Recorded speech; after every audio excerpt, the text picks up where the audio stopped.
Miquel nos dice que se nos oye bien, aunque habíamos dejado de... Sí, nos han silenciado a todos, el anfitrión nos ha silenciado a todos y a mí se me olvidaba silenciarlo.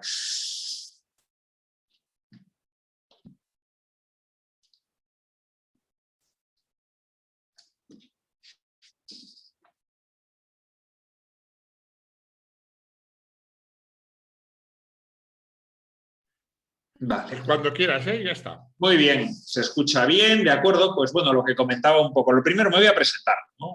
Soy Javier, soy miembro de la agrupación fotográfica desde hace un porrón de años ya. Y soy generalmente quien da los cursillos de iniciación. En los últimos años he estado dando yo los cursillos de iniciación y algún otro curso de la agrupación fotográfica. Entonces, dicho esto, lo que comentaba antes, aunque muchos ya lo habéis oído, incluso tengo aquí varios exalumnos, Luis, veo, Rosana, bueno, veo varias personas con las que han tenido la desgracia de padecerme. Entonces, bueno, pues en los cursillos de iniciación hay una cosa que a día de hoy no podemos hacer porque van a ser online y bueno, pues tiene su dificultad, ¿no? Comentaba que en el curso de iniciación una de las cosas que hacemos, una clase de 2 horas, es ver fotos, ¿no? Y al decir ver fotos lo titulamos como historia de la fotografía, pues porque de algún modo hay que ponerla a la clase. Pero consiste en ver cosas que se han hecho, ¿no? Tratar de enclavarlas pues dentro de su posición en la historia, dentro de su contexto, tratar de ver autores que han supuesto un antes y un después por algo, ¿no? Para eso estableceremos muchas veces comparaciones, ¿no? ¿Con qué establezco muchas veces comparaciones? Con la música, con el cine, cosas que dices, bueno, pues que muchas veces nos resultan familiares y nos permiten entender un poquito todo esto. Entonces, de ese modo es como hemos organizado y a raíz de eso, de esa idea, ha surgido dar esta charla, esta clase, llamémosle un poquito como sea y a ver qué acaba siendo, ¿no? Espero que sea divertida, al menos divertida y que nos permita aprender y pasar un par de tardes agradables. Entonces, bueno, me plantearon eso y yo, dentro de que mis clases de historia son bastante desordenadas, aquí me he visto obligado a ordenar un poquito más, a tener un PowerPoint, a enseñar. De cada autor podemos enseñar 3 o 4 fotos únicamente, porque no hay tiempo para más, ¿no? Quien haya estado conmigo en la biblioteca de la agrupación, pues habrá visto que, bueno, la actividad suele ser más, se presenta un autor, se habla algo sobre él, se enseñan 2 o 3 fotos y se pasa el libro, ¿vale? Y la gente va hojeando el libro mientras va escuchando otras cosas. Entonces, en ese sentido es más dinámico. Pero bueno, trataremos de hacer lo posible y tratar de sacar una ventaja, porque en las clases estas siempre ocurre que se me olvida algún nombre o alguna fecha y aquí tenemos internet en todo momento, ¿no? Entonces, parte de la solución va a ser Google. Bien, entonces, si os parece, voy a presentar, para empezar a presentar un poco esta presentación. Un paseo por la fotografía, pues dices, oye, ¿y cómo titulamos esto? Historia de la fotografía suena un poco mal, ¿no? Queremos ver fotos, queremos ir viendo distintos estilos, distintas épocas, distintos autores y autoras. Entonces dices, bueno, pues vamos a llamarlo un paseo por la fotografía, un alarde de originalidad. Entonces, vamos a ver cómo empieza. Bueno, yo aquí he empezado con una pequeña reflexión. A ver, un momentín, que pase de diapositivas, que active. Bien, he empezado con una... ¿En qué consiste la fotografía, ¿no? La fotografía todos sabemos que es, bueno, pues escribir con luz, ¿no? El hecho de plasmar una imagen y hacerla permanente. Plasmar un momento realmente. Entonces es curioso, ¿no? Porque, bueno, es curioso o no es curioso, pero algo que se observa es que el hombre desde siempre ha querido plasmar imágenes, ¿no? Y reflejarse a sí mismo de un modo o de otro. Entonces, bueno, una cosa curiosa que ya, bueno, a mí me enseñó Blas Campos hace muchos años en un curso era esas manos, ¿no? Como hay muchísima pintura rupestre que él lo planteaba como la primera fotografía, ¿no? El hecho de que quien sea, ¿no? El cavernícola que fuese, ¿no? Ponía la mano contra la pared y proyectaba algún tipo de pigmento de tal modo que dejaba su mano, dejaba una impronta, ¿no? Dejaba una imagen. Entonces, bueno, es algo muy curioso porque se observa en todo el mundo, ¿no? Os he puesto aquí esta fotografía, esto es de una cueva en Argentina, creo recordar, pero bueno, hay un proyecto en que habla precisamente de eso. Aquí tenéis el enlace, Handpass, que es una investigación que se está haciendo de cuevas de todo el mundo donde hay manos, ¿no? Tratando de reflejar en qué momento del tiempo o por qué características se han hecho eso. Bueno, esto es un poquito como introducción a esa obsesión o esa afinidad que tenemos por la imagen. Pero bueno, vayamos a otra cosa, ¿no? ¿Cómo llegamos a tener la fotografía? Nosotros a día de hoy conocemos la fotografía, tenemos cámaras, tenemos ópticas, lo damos todo como por hecho, ¿no? Y sin embargo sabemos que la fotografía es una mezcla entre una cámara, un sistema químico, un sistema electrónico, un sistema de revelado. Bueno, ahí podemos hablar muchísimo y sería de técnica. Pero partimos de algo muy sencillo que casi todos imagino que conocéis, que es el principio de la cámara oscura o estenopeica, un pequeño agujero que produce una proyección, ¿vale? Entonces, bueno, yo me he dedicado aquí a hacer un pequeño repaso sobre la cámara oscura y como, bueno, he puesto las dos citas de las más antiguas que he encontrado. Una es que está documentado en China los desarrollos de propiedades como es Mozzi o Moti, no sé exactamente cómo pronunciarlo, es un pensador chino, un filósofo matemático, pensador, que hace una serie de desarrollos con espejos cóncavos y convexos y ve cómo se comporta la luz. En ese sentido supondría un principio. Y es uno de los precursores del uso de la cámara oscura, ¿vale? Y luego, en el siglo XI o XII, de nuevo las fechas me patinan, tenemos como un árabe es quien rechaza el hecho de que, muy curioso, los griegos pensaban que veíamos porque echábamos rayos desde los ojos y los objetos reflejaban esos rayos. No sé exactamente en qué consistía y precisamente se rechaza esa teoría, lo hace un árabe en el siglo XI o XII, donde plantea que no, los sujetos lo que están haciendo es reflejar luz y esa luz después atraviesa la pupila y produce una proyección en el fondo del ojo, que realmente, digamos, es la primera vez que tenemos documentado en la historia un conocimiento claro sobre cómo funciona la historia. Y bueno, luego está la cámara lúcida. No sé si habéis leído el Baumann y Hall, ¿no? O salen cosas de la cámara lúcida, que era la necesidad de las personas de plasmar imágenes, y era algo que estaba restringido a quien era capaz de pintar. A quien era capaz es quien tenía la habilidad, los medios, los recursos y sabía, ¿no? Eso es, yo suelo bromear y digo, no, yo me dedico a la fotografía porque nunca he pasado del 6 y el 4. ¿Sabéis lo de hacer una cara? Nunca he logrado pasar de ahí. Entonces era lo que le ocurría a mucha gente. Entonces, ¿qué era la cámara lúcida? Era un dispositivo que hacía una proyección de la imagen para que quien pudiese dibujar de un modo más sencillo, estableciendo referencias. Vale, ya vemos cómo hay un camino, ¿no? Realmente la cámara lúcida es una especie de cámara de fotos sin material sensible, ¿vale? Sin una película fotográfica, sino que hay que dibujar encima. Bueno, pues, pero vamos avanzando. ¿Hacia dónde vamos avanzando? Bueno, aquí yo tengo distintas imágenes de cámaras estenopeicas, distintos formatos, distintos modos de trabajar. Y bueno, vemos como aquí tenemos abajo a la izquierda, creo que no veis mi ratón, pero bueno, abajo a la izquierda hay un modo de poner un puntero, pero tampoco tiene mayor importancia. Se utilizó la cámara oscura para medir eclipses. Para poder reproducir imágenes sobre cuadros, tenemos arriba a la izquierda, bueno, pues distintas utilidades que se le va dando. Voy a tratar de pasar, aquí tenemos la cámara lúcida, me encanta porque siempre aparece un señor como muy bien vestido y una señora posando, no sé yo si en el siglo XVIII eran todos tan estirados, pero ya hablaremos un poco de por qué la gente en el siglo XIX es muy estirada en las fotografías. ¿Os habéis fijado alguna vez que todos parecen súper serios en las fotografías del siglo XIX? No tengo el ejemplo, pero el próximo día sacaré y os explico, y vemos por qué es eso. Bueno, pero aquí tenemos distintos sistemas de cámara lúcida, cámara de dibujar, máquina de retratar, distintos modos de verlos. Entonces, ¿qué ocurre? Que aparece la fotografía. Para que aparezca la fotografía, ¿qué necesitamos? Materiales sensibles a la luz. Eso ya lo conocemos todos, ¿no? Entonces, bueno, aquí tenemos a cómo Alberto Magno, luego sería santo, descubrió las propiedades del cloruro de plata, cómo el cloruro de plata se oscurece con la exposición a la luz. Schulz, bueno, fijaros, es curioso, porque Alberto Magno decía, ahí va, esto se oscurece, pero pensaba que era por el calor del sol, por lo que se oscurecían las sustancias de plata. El tal Schulz lo que hace es dice, ahí va, no, esto es por la luz, no por el calor ni por el aire.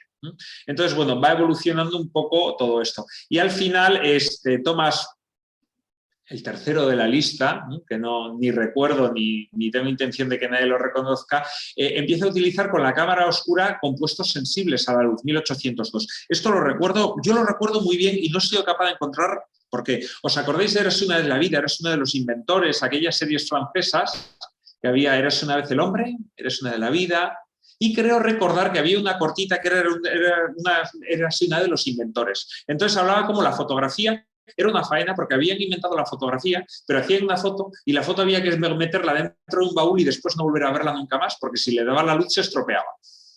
Eso es lo que planteaban en aquel episodio. Y realmente es lo que tenemos que le ocurrió al pobre hombre este, al Tomás, ¿vale? Que él conocía ya materiales sensibles a la luz y llegó a exponer, pero lo que no lograba era fijar la imagen. ¿Vale? Digamos que la fotografía, y posiblemente lo hayáis leído o tengáis cómo se definía la fotografía como el modo químico de plasmar una imagen obtenida de la realidad de un modo permanente. La palabra permanente era como la palabra clave, ¿no? En el hecho de la fotografía. Dices, vale, ya hemos captado una foto, pero es que la queremos para siempre. No queremos que desaparezca, que sea algo lábil. Entonces, ahí tenemos la evolución de la fotografía. Bueno, aquí tenemos distintos experimentos que hizo Tomás, que lo que hizo fue, por contacto con hojas, pues tratar de conseguir este tipo de imágenes. Y en 1819 se consigue por primera vez el fijador. El fijador, ¿qué es lo que hace? Disuelve, bueno, esta es una parte química, hiposulfito de sosa, sería parecido a la lejía, pero no exactamente. Lo que consigue es, dices, tenemos el material sensible a la luz, se oscurece cuando le da la luz. ¿Vale? La plata, en este caso, ¿no? Sería hablando de fotografía clásica, la plata que está las sales de plata al recibir luz y ser reveladas precipitan en forma de plata metálica, negra, ¿vale? Lo que sería el negativo. Había otras muchas sustancias. Pero, ¿qué es lo que va a ocurrir? Que sigue habiendo un montón de sustancias sensibles a la luz. Lo que va a hacer esta sustancia, el fijador, es disolver todo aquello que no haya sido expuesto y revelado. Lo que sería fotografía clásica de laboratorio, que imagino que aquí, por al menos las poquitas caras que estoy viendo y algunos de los nombres que veo, algunos lo conocemos previamente, ¿no? De cómo funcionaba el revelado en el laboratorio. También veo otras caras que probablemente no hayan pasado por un laboratorio químico. Bien, entonces, así es como aparece la fotografía. Bien, ¿quién inventa la fotografía? La inventan varias personas, ¿vale? Esto es como casi todos los inventos, ¿no? La técnica va madurando, hay un interés y empiezan a aparecer y de repente es como la radio, el teléfono, que realmente lo inventan varios a la vez. Entonces, bueno, en la invención de la fotografía, por un lado tenemos a Niepce, ¿vale? Niepce obtuvo las primeras imágenes en 1825. Eran fotografías de papel y negativo, ¿vale? Emulsionaba un papel y conseguía un negativo. Y después, ¿qué es lo que ocurría? No tenía muy claro cómo conseguir el positivo. Entonces lo dejó. Y es curioso porque luego se retoma, ¿no? Y la fotografía. Y un par de años después, en 1827, genera un sistema que consigue el positivo directo, ¿no? Que es ya lo más, que de hecho va a evolucionar parcialmente hacia el daguerrotipo. Aquí tenemos la primera foto de la historia. Chula, ¿eh? Estaba antes metiéndome con ella, pero bueno, es como el clásico, ¿no? Es una fotografía desde el estudio, creo recordar que eran 8 horas de exposición, desde el estudio de Niepce. Pues ya está, ¿no? La tenemos como ese punto. Luego tenemos a Daguerre, ¿vale? Daguerre era un tío muy listo. Suelen decir que Niepce inventó la fotografía y Daguerre cómo hacerse rico con ella. ¿Vale? Bueno, Daguerre se dedicaba a la persona inteligente, inventó los dioramas, ¿vale? Se dedicaba a montajes de imágenes que él iba moviendo con la luz y generaban efectos, era lo que él llamó diorama. Después los dioramas se han convertido en lo que conocemos ya de los museos. Y luego inventó el daguerrotipo, inventó a medias con Niepce. Ya veis, contactó con Niepce al conocer los experimentos que este estaba realizando sobre la fijación de imágenes, ¿no? Y crearon una sociedad. Vale, crearon una sociedad y empezaron trabajando entre ellos, cada uno por su lado, pero compartiendo en parte información, pero Niepce se muere muy rápido, en 1833. Y Daguerre dice, esta es la mía. Entonces, digamos que negocia con los descendientes de Niepce y acaba quedándose él todo el nombre de la sociedad, ¿no? Acaba haciendo que Niepce desaparezca del nombre de esa sociedad. Pero bueno, Daguerre sigue trabajando porque una de las cosas que se encuentra casi accidentalmente es que una placa expuesta a la luz con vapor de mercurio se podía revelar. Después se fijaba con sal común. Entonces así es como aparece el daguerrotipo. Bueno, él lo publica y digamos que consiguen lo que es el daguerrotipo, que es una imagen que da mucha calidad, pero es un positivo único. Bueno, pues es un punto más en la historia. Luego, por otro lado, tenemos en Inglaterra otro inventor de la fotografía, a Talbot. ¿vale? Talbot tenía también una serie de investigaciones hechas y cuando yo hablar de Niers reanudó sus investigaciones y tenemos con que inventa lo que él llama el dibujo, presenta el dibujo fotogénico, talbotipo, calotipo, recibe distintos nombres, ¿no? Y es al final, bueno, ahí tenemos, Herschel es el que le propone el nombre de fotografía. Vale. Pero fijaros, sus primeros trabajos son por contacto. Fijaros, lo primero de la izquierda son unos contactos de unas semillas, creo, y sensibiliza papeles, genera negativos y acaba haciendo, bueno, pues este tipo de fotografía. El primer libro de fotografía, en principio, no libro como tal, pero lo publica. Entonces, ¿qué ocurre en el siglo XIX? Y voy a tratar de pasar un poquito rápido por el siglo XIX. Bueno, en el siglo XIX, ¿qué es lo que ocurre? De repente, la fotografía ha alcanzado, digamos que la técnica ha alcanzado un cierto conocimiento. Entonces, en el siglo XIX surgen 10, 15, 20 modos distintos de hacer fotografía. Colodión húmedo, colodión seco, gomas bicromatadas, betún de Judea, luego hay por ahí una lista. Entonces, ¿qué es lo que ocurre? En el siglo XIX la gente está experimentando, está aprendiendo a manejar la fotografía. Nos vamos a encontrar con eso. Voy a pasar un poco. Bueno, y en 1880 aparece Kodak. George Eastman, que crea Kodak, que digamos pone al alcance del público, a ver, entendámonos, de 1889 mucha gente no tenía, pero genera placas secas que permiten que la gente haga fotografía. Digamos que la populariza. Vamos a pasar. Y aquí tenemos técnicas del siglo XIX. He puesto unas poquitas, hay más. Entonces, ¿qué es lo que ocurría? Pues la gente se volvía loca. Estaba muy, muy ocupada aprendiendo a manejar los productos químicos y a manejar las cámaras de fotos, como para en muchos casos dedicarse a tratar de crear fotografía. No sé si me explico o se me entiende un poco eso que había, ¿no? Era como una experimentación, hay cosas muy interesantes, pero a la fotografía le falta un poquito de madurez todavía. Bueno, pues ahí tenemos daguerrotipos, cianotipos, bueno, pues ya los veis, ¿no? Procesos de platino, el marrón Van Dyck, procesos antiguos se llaman. Entonces, ¿qué es lo que ocurre? En el siglo XIX, de repente, bueno, ha aparecido la fotografía, ¿no? Se ve mi ratón, me dicen ahora. Qué listo, soy, ahora lo leo. Perdón.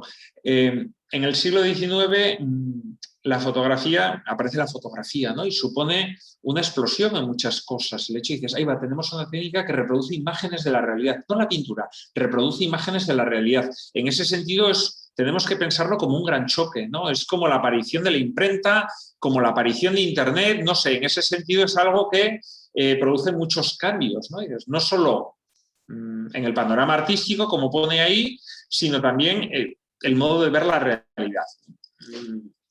Entonces, bueno, aparecen muchos debates, ¿no? Y uno de los debates es que la fotografía, si es arte, si no es arte, si es algo que será algo efímero o es algo que será permanente. Bueno, el cine también se entró con que el cine era una curiosidad que iba a durar 4 días, ¿no? Eso lo decían los propios hermanos Lumière. Entonces, bueno, así es como aparece la fotografía, más como una técnica y como una herramienta que como un instrumento artístico en sí mismo. Lo estoy moviendo mucho porque se mueve mi cámara. Y al principio es una herramienta auxiliar de otras disciplinas. Los pintores, los escultores utilizan la fotografía para poder trabajar cómodamente en el estudio. Bien. Entonces así es como empieza un poco la fotografía. Ya vamos a ver que va a evolucionar. Entonces, bueno, vamos a pasar por fotógrafos del siglo XIX. Fenton, ¿vale? Fenton es el primer fotógrafo de guerra, por decirlo de algún modo, ¿vale? Ahora vamos a sacar, pero bueno, se va a fotografiar la guerra de Crimea. No es solo el primer fotógrafo de guerra como tal, sino que es la primera vez que nos encontramos como la fotografía como método para engañar al público, para engañar en cierta medida, pero lo que ocurre es que Fenton fue enviado por uno de los bandos, ¿no? y se pedían ciertas fotografías que suavizasen la imagen de la guerra. Entonces nos vamos a encontrar con que Fenton, aparte de todas las dificultades técnicas que podía tener, nos presenta estas fotos de la guerra, ¿vale? Es un paisaje. Y si uno se esfuerza mucho, ve que son balas de cañón. No sé si se ve bien la imagen. Vale, veo que hay quien asiente. Bueno. Y aquí tenemos, están preparando la batalla. No sé, a mí me parece que están de picnic más que una guerra, ¿no? Esto es un poco lo que nos vamos a encontrar inicialmente con Fenton. Bueno, pues, ¿por qué? Pues porque estaba condicionado por quien le pagaba y supongo que porque con su enorme cámara de fotos y las técnicas que utilizaba tampoco no tenía la Leica, ¿no? Ya hablaremos después de la Leica, de una cámara portátil cómoda que le permitiese moverse. Luego vamos a hablar de Julia Margaret Cameron, una de las primeras fotógrafas. Bueno, vamos a ver lo que hace Cameron, ¿vale? Julia Margaret Cameron, una de las cosas que le enseña fotografía, uno de los que en principio parece ser que le enseña fotografía es, diré, que alguien me ayude, el autor de Alicia en el País de las Maravillas. Estoy leyendo el chat porque no me sale el nombre. Que también era fotógrafo. Bueno, no me sale. Gracias, Miquel. Lewis Carroll, ¿vale? Es uno de los autores y el otro es Reglander. Son autores. Pero bueno, entonces, ¿qué se encuentra? Julia Margaret Cameron a mí me gusta porque es de los primeros autores, dices, así como ves Fenton, que dices, bueno, pues Fenton está más centrado en que se vea lo que hay. Fijaros cómo Julia Margaret Cameron utiliza una serie de materiales y una poca definición que hace que sus fotografías tengan un desenfoque casi deliberado, ¿no? Les hace, desde mi punto de vista, más interesantes. Fijaros, esta fotografía, de hecho, a mí me recuerda mucho a Alicia en el País de las Maravillas, no sé por qué, ¿no? Igual porque sé que tiene la influencia de Lewis Carroll, por la imagen de la época, pero bueno, me recuerda eso. Bueno, pues tenemos la primera autoría, Julia Margaret Cameron. Luego tenemos a Muybridge, otro autor, ¿vale? ¿Qué hace Ruth Muybridge? Lo sabemos todos, es el de los caballos al galope. No sé si sabéis, era un debate sobre si un caballo al galope había un momento en que tenía todas las patas en el aire o no. Entonces, ¿qué hace Muybridge? Muybridge es un ejemplo de fotógrafo científico. ¿Por qué? Porque lo intenta la primera vez que intenta detener el movimiento de un caballo, se encuentra con que su material no es lo suficientemente sensible. La segunda vez sí, pero le falla el obturador es muy lento. Entonces acaba inventando el obturador de cortinillas. Y después ya, más adelante, para tratar de hacer secuencias de movimiento, inicialmente son un montón de cámaras que van siendo disparadas conforme quien esté en movimiento, sea el caballo o la persona, va rompiendo pequeños hilos, hilitos, que van tirando de los obturadores de un conjunto de cámaras. Y después llega un momento en que lo que tiene es un tambor rotatorio, que no sé exactamente cómo, pero haciéndolo girar va haciendo que salten cíclicamente los obturadores de las cámaras de fotos. Y llega unos tiempos de exposición en aquella época, un 500avo, incluso se estima que un 6000avo de segundo, con algún tipo de exposición ultra rápida. Bueno, pues es otro modo de trabajar. Y esta es la imagen del caballo, como se ve que hay un momento, segundo fotograma, en que tiene las cuatro patas en el aire, que era el debate, porque realmente no estaba muy claro hasta que no llegó Muybridge. Bueno, y después, ¿qué hace Muybridge? Este libro está en la biblioteca de la agrupación. Creo que casi todo lo que voy a ir citando, porque de la anterior autora también tenemos un libro en la biblioteca de la agrupación, este mismo libro está en la agrupación. Son estudios de movimiento, gente bailando, corriendo, luchando. Entonces, se dedica Edward Muybridge a sacar secuencias de movimiento. Vamos a ver qué más. Tenemos a Anna Atkins. Anna Atkins es la primera persona que publica un libro de fotografía. Entonces también tiene su importancia y no es muy conocida. Supongo que habéis ido a hablar más de Fenton o de Muybridge que de Anna Atkins. Bueno, no lo sé. Y al menos creo que es más conocida. Entonces, ¿qué es lo que hace? Atkins es una mujer muy avanzada a su tiempo. Digamos que su padre es una persona que le da toda la educación que en aquella época no se daba a las mujeres y es una botánica. Entonces utiliza la fotografía para plasmar libros de botánica, para reflejar, para hacer libros de botánica donde estén definidas las estructuras de las plantas con la suficiente precisión. Lo hace por contacto en muchos casos, ¿vale? Pero digamos que lo que hace son herbarios reproducibles. Bueno, pues en este caso, bueno, pues aquí tenemos a Anna Atkins, que bueno, también merece, digamos, ser citada. Franz Benjamin es prácticamente la primera reportera. Tiene una cámara Kodak que le regalan, entonces se dedica a recorrer Europa haciendo fotografía. Vamos a ver cosas de ella. Entonces, en ese sentido, es prácticamente la primera vez que vemos reportaje social, por decirlo de algún modo, ¿no? Lo tenemos con ello. Entonces, fijaros, este tipo de fotografías, no sé, a mí me gusta mucho, ¿no? Por lo que refleja. Entonces, bueno, con esto tenemos a Franz Benjamin Johnson, ¿vale? No sé cómo se pronuncia. Es francés. Yo es que lo leí alguna vez y pensaba que era un hombre y he descubierto hace poco que es mujer. Me vais a disculpar porque no leí francés. Tengo un vecino que se apellida francés, entonces me lío. Y vamos a acabar el siglo XIX prácticamente con Curtis. Fijaros, Curtis ya tiene un pie en cada lado. Si os fijáis en su fecha de nacimiento y de muerte, pues se pega más tiempo en el siglo XX que en el XIX. Pero Curtis documenta las tribus cómo viven los últimos nativos norteamericanos, ¿vale? Convive con ellos, es una persona en ese sentido muy involucrada, ¿no? con todo eso. Dicen que es el único hombre blanco que llegó a aprender según qué danzas en su momento, según qué danzas y según qué tradiciones de los indios americanos. Tuvo una vida muy modesta, de hecho prácticamente muere en la indigencia.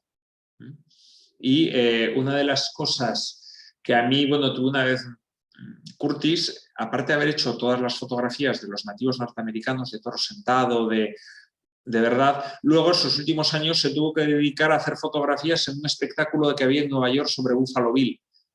Y yo he llegado a oír que fotografías de Curtis realmente no eran reales, sino que eran del espectáculo de Buffalo Bill. Bueno, pues no, lo que pasa es que tuvo esas dos épocas en su vida, ¿no? Primero el trabajo con los nativos norteamericanos y después sobrevivir en Nueva York. Entonces, bueno, de hecho yo le enseñé esta foto a quien me dijo que eran fotos en Nueva York y le digo, joder, Nueva York lo veo un poco raro, yo no he estado nunca en Nueva York, pero entonces, bueno, fijaros este tipo de fotografías, ¿vale? A mí Curtis me resulta muy interesante porque empieza a saber, si os fijáis, ¿vale? Y es una opinión, empieza a saber la plástica. No solo trata de contarnos cómo son los indios, cómo viven, cómo es su cultura o su medio, sino que, aquí tengo poquitas fotos, sino que empieza a generar fotografías que a mí me transmiten ambientes, ¿vale? Aquí tengo nada, solo estas dos fotos, porque no tenía mucho tiempo de más, pero podéis buscar fotos de Curtis y es como te está transmitiendo el ambiente, ¿no? Hay unas fotos de toro sentado rezando, ¿no? Y es la pradera y es cómo te está metiendo en el sitio, no solo te está enseñando, ¿vale? Yo establecí un poquito la comparación con el punto de vista del hombre occidental, digamos, el National Geographic de aquella época, ¿no? Que era fotografía de hombre negro africano, ¿no? Por poner un caso, ¿no? Entiéndaseme a qué me estoy refiriendo, ¿no? Entonces es africano en pelotas de frente y de perfil, ¿no? Con una escala milimetrada detrás para saber cómo de alto es. Esa era un poco la cierta visión de la antropología, ¿no? que había. Y Curtis se involucra, ¿no? Se mete, vive con ellos. Digamos que es uno de ellos, ¿no? Y desde ese punto de vista, en las fotografías ves que dices, yo no sé cuánto mide esta chica, pero veo la fotografía y veo que lleva a su hijo en el capazo ese, ¿no? Veo otro tipo de cosas que, bueno, pues a mí me gustan, ¿no? Y en ese sentido, luego ya vamos a ver cómo lo voy a relacionar un poquito, pero es de nuevo una idea mía y no soy un gran estudioso de la historia, ni mucho menos. Vamos a ver cómo realmente está haciendo algo que después Stiglitz va a plantear de otro modo. ¿Por qué? Porque ahora vamos a pasar hacia la fotografía como arte, ¿vale? La fotografía está un poquito acomplejada, quería ser arte, ¿vale? Los fotógrafos querían ser artistas, pero para ser artistas hacían que la fotografía pareciese pintura, ¿no? Es el pictorialismo, ¿no? Es algo, y de hecho si os fijáis, Curtis tiene un cierto toque pictorialista, ¿no? El acabado, aparte de las técnicas de la época que lo favorezcan en cierta medida, digamos que trataban de que las fotografías pareciesen un poco dibujos al carboncillo, cosas así. Entonces, ¿qué es lo que va a ocurrir hacia la fotografía como arte? ¿Qué es lo que pongo aquí? Por un lado, el proceso fotográfico se va dominando. Esto lo establezco en los cursillos de iniciación. Yo creo que aquí habrá alguna persona que igual lo tengo de aquí a 15 días en cursillo de iniciación. En cursillo de iniciación la gente está muy preocupada de aprender a manejar la cámara, de aprender a mover el diafragma, la velocidad, que la foto no le salga ni clara ni oscura, etc. ¿Vale? Todas estas historias que tenemos que aprender todos y que algunos no aprendemos nunca, ¿vale? Pero la gente al principio está tan preocupada en eso que no encuadra. Dices, vale, que sí, que está muy bien que la foto esté bien iluminada, pero joder, no. Vamos a descentrar un poquito al sujeto, vamos a hacer que esto tenga más gracia, ¿no? Entonces, cuando uno domina la técnica, se puede centrar en otras cosas. En esto, supongo que todos más o menos hemos pasado por esa época, ¿no? El hecho de, bueno, primero hay que aprender la técnica. Y una vez que uno domina o tiene un conocimiento suficiente de la técnica, puede pensar en otras cosas. Entonces, desde otro punto de vista, en la historia de la fotografía ocurre lo mismo. En el siglo XIX se están aprendiendo fotografías, se están aprendiendo las técnicas y van apareciendo inventos y modos de hacer fotografía. Y cuando eso coge cierta madurez, nos podemos, entre comillas, despreocupar de la técnica y empezar a crear, empezar a pensar en lo que queremos contar, ¿vale? Entonces, así es como aparece hacia una fotografía como arte, pongo yo aquí, ¿no? El hecho de que la fotografía empieza a reivindicarse como arte. Vale, entonces empezamos con Alfred Stieglitz.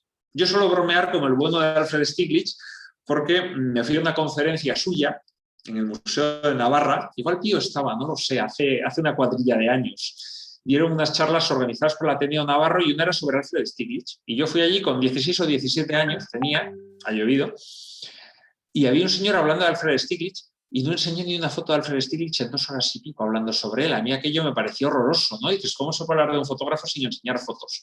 Entonces me costó mucho tiempo reconciliarme con Alfred Stieglitz. Le cogí mucho paquete, la verdad, qué latazo de hombre. Bueno, pues ya poco a poco me he ido reconciliando con él. Entonces, bueno, ¿qué hace Alfred Stieglitz? Voy a comentar varias cosas, ¿vale? Él, por un lado, es fotógrafo, por otro lado, es un pensador, tiene una revista o promueve, dirige una revista, que es la revista Camera Work, donde se vinculan varias personas relacionadas con la fotografía, hace fotos, tiene una revista, tiene una galería de arte, es la primera persona que considera que la fotografía es algo digno de estar colgada en una galería de arte. Entonces, de ese modo se van uniendo ciertas cosas a través de Stieglitz para encontrarnos con esto. Bueno, y forma parte del movimiento fotosecesio, ¿vale? Que realmente es un movimiento creativo, secesión de fotógrafos, ¿no? Que tratan de reivindicar la fotografía como arte. Precisamente esa es un poco la idea, ¿no? Entonces, aquí nos encontramos, fijaros, de las primeras fotografías, bueno, de las primeras, no sé si de las primeras, 1890 y algo, creo recordar que es esta fotografía.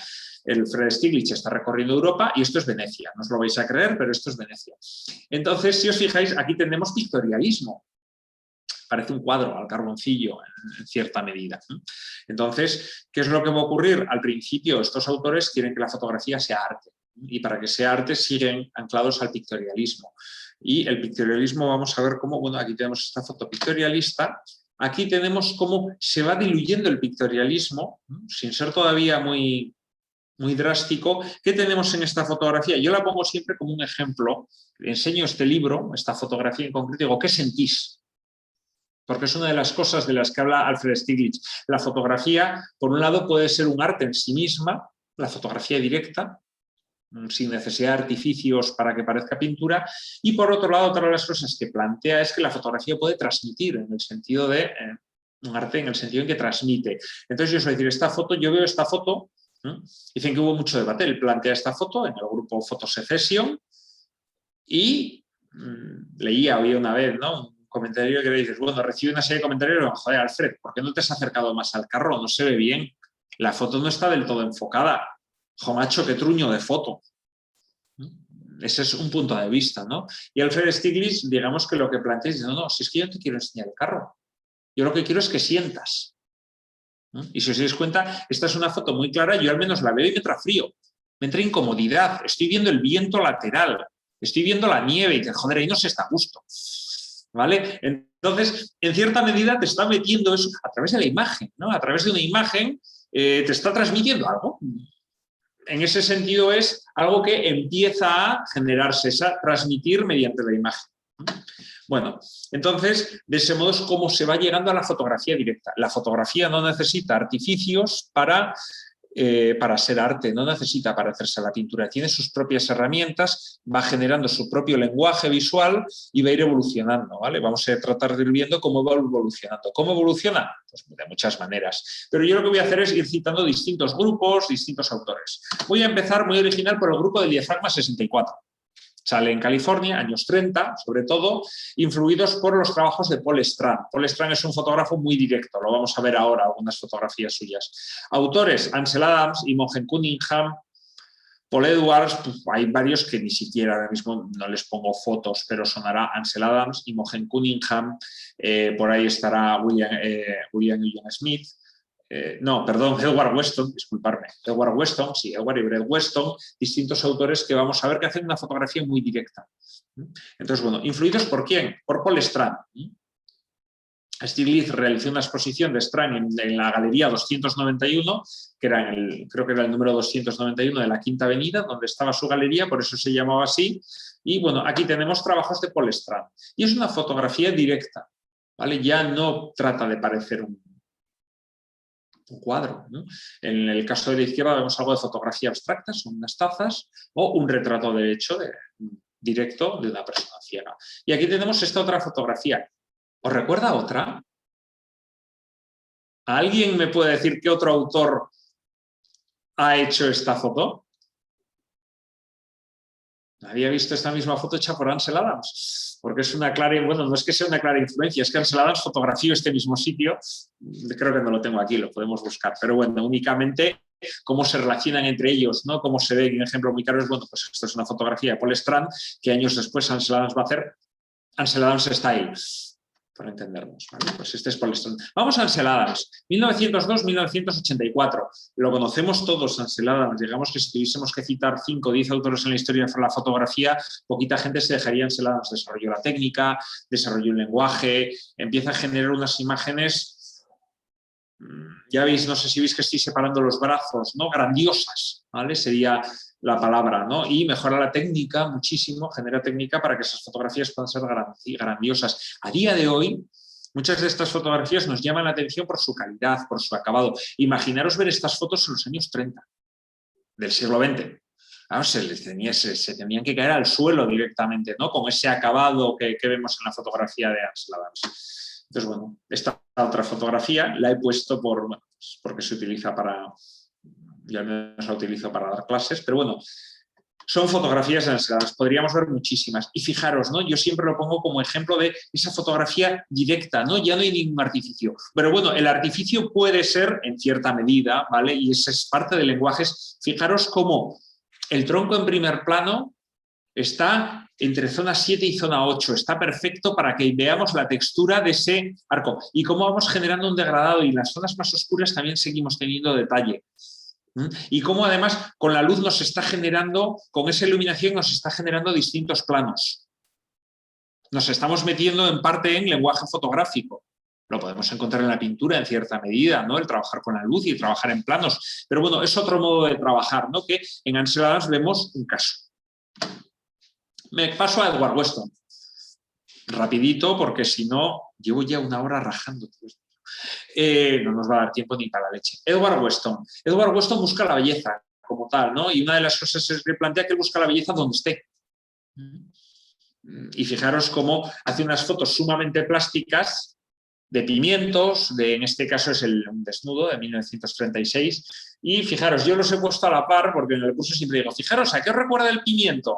No, ¿a qué os recuerda este desnudo? A mí me recuerda el pimiento, esas formas, esa especie de juego con la luz, bueno, pues me lo evoca en cierta medida, ¿no? Y es buscar la belleza, ¿no? Entonces podemos encontrar, claro, nos puede ser más claro la belleza de un desnudo, de un cuerpo, ¿no? Que pueda tener cierto atractivo, pero sin embargo nos está plasmando también la belleza en el pimiento. A ver, a mí ese pimiento me mola. Si yo lo pillase en grande, lo colgaba en la cocina de mi casa. Pero bueno, ya son ideas, ¿no? Y fijaros, esta otra fotografía a mí me parece sencillamente maravillosa por su sencillez. De nuevo trabaja en planos, tenemos el horizonte al fondo, esas hojas, pues Edward Weston, ¿no? Y fijaros cómo únicamente está utilizando una fotografía muy directa para generar belleza plástica, ¿vale? Es de otros los trabajos. Imogen Cunningham. Bueno, pues fijaros que esta flor podría ser de Edward Weston. ¿De quién más podría ser? Pues os tengo silenciados. Podría ser de Robert Mapleton, muchos años después, ¿no? Podemos encontrarnos distintos autores. También nos encontramos una rosa muy parecida en Ansel Adams, pero de nuevo nos encontramos con este lenguaje plástico. De hecho, fijaros, aquí como tenemos dos diagonales en cuanto a la composición, como tenemos un acabado tonal, bueno, pues como en el Club del Diafragma 64 nos encontramos este tipo de fotografía. En este caso, fijaros, yo lo he puesto... Es guay esto porque saltas de una foto para otra. ¿Veis el cambio rápido? ¿Veis que se parecen? Bueno, se parecen. A ver, de aquella manera está jugando con los mismos elementos compositivos, con 3 bailarinas o gimnastas y con una flor. Fijaros el triángulo que se está formando.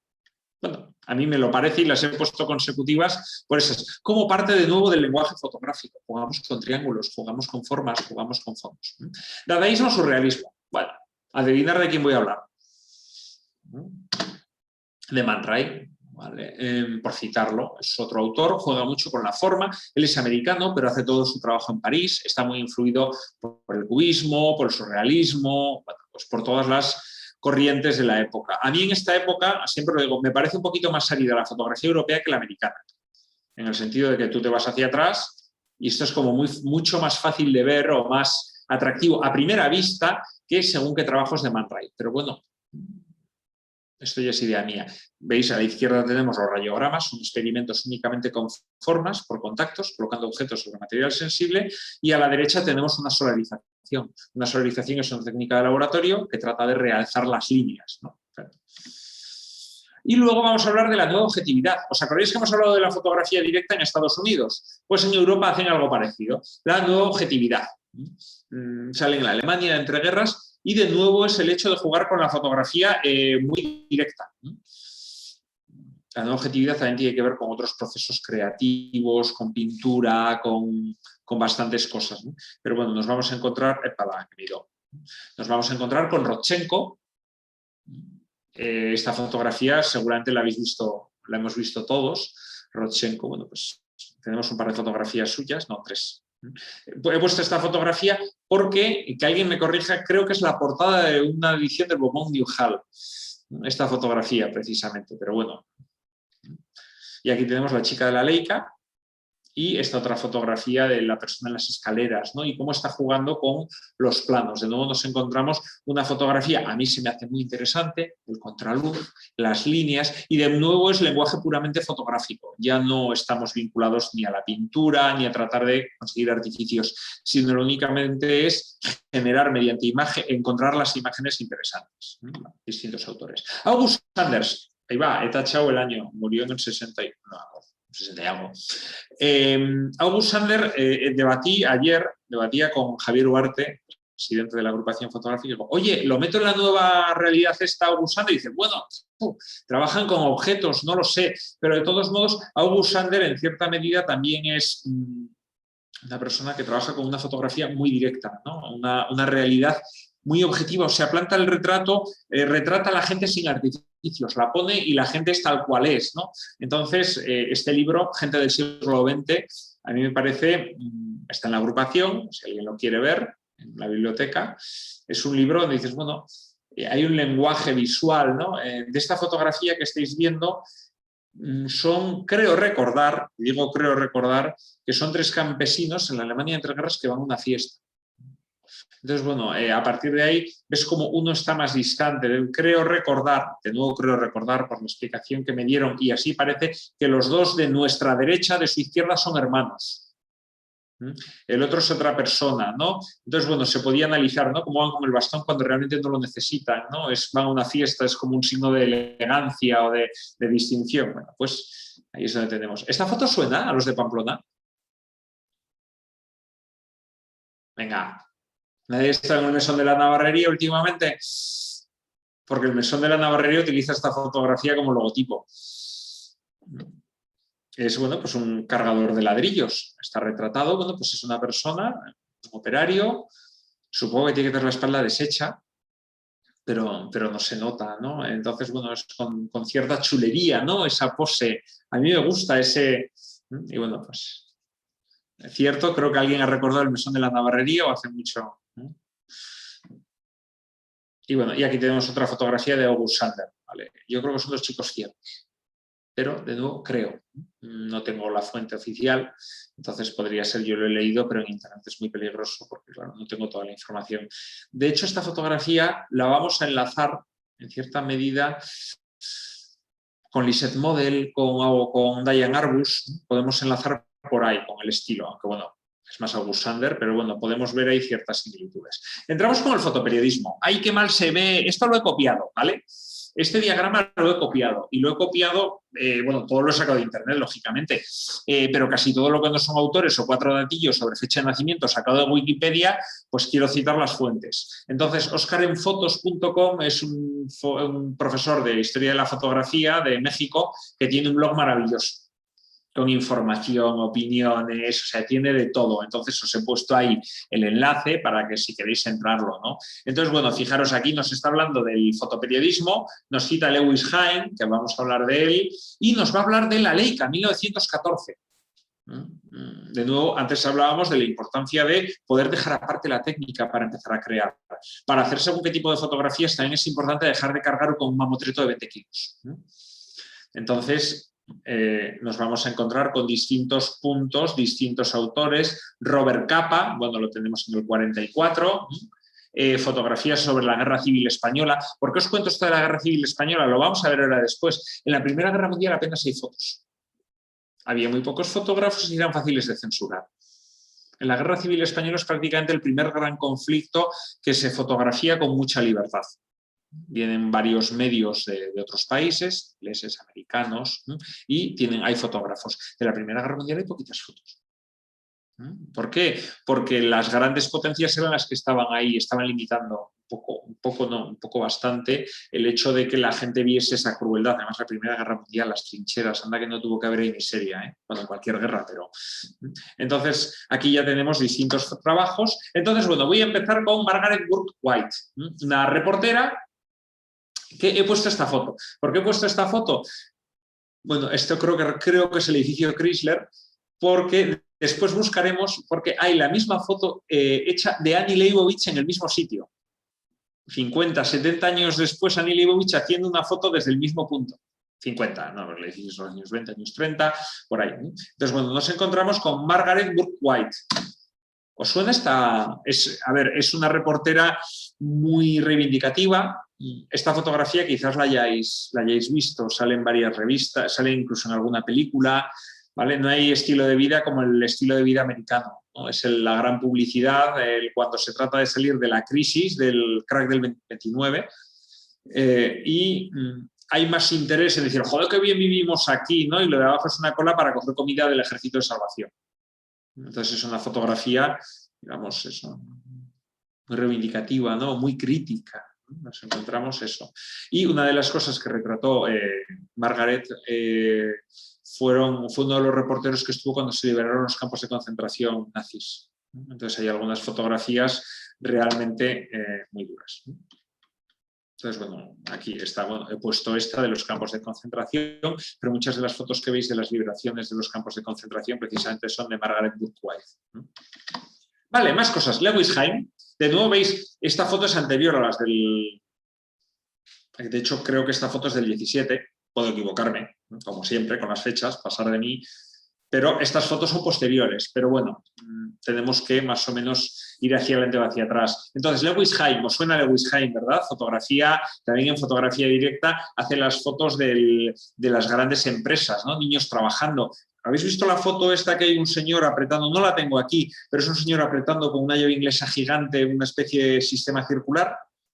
Luis veo que asiente. Esa fotografía, de hecho, se utilizó inspiró la portada de Tiempos Modernos de Charles Chaplin. Yo siempre digo que los fotógrafos no es que seamos más listos ni más guapos que los de cine, que también. Pero normalmente generar imagen en fotografía es más barato.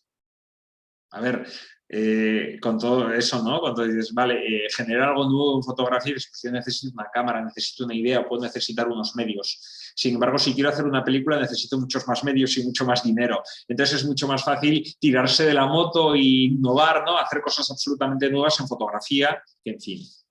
Y casi siempre que vamos a ver novedades en cine nos las encontramos con que en fotografía ese tipo de imagen se ha generado mucho antes. Es más fácil experimentar, es más barato, no nos engañemos, ¿no? Entonces, y es más creativo. Entonces, bueno, tenemos a Lewis Hine y, bueno, como en cierta medida las fotografías de Lewis Hine pueden tener mucho que ver con el tiempo de los tiempos modernos de Charles Chaplin, ¿no? Que denuncia esa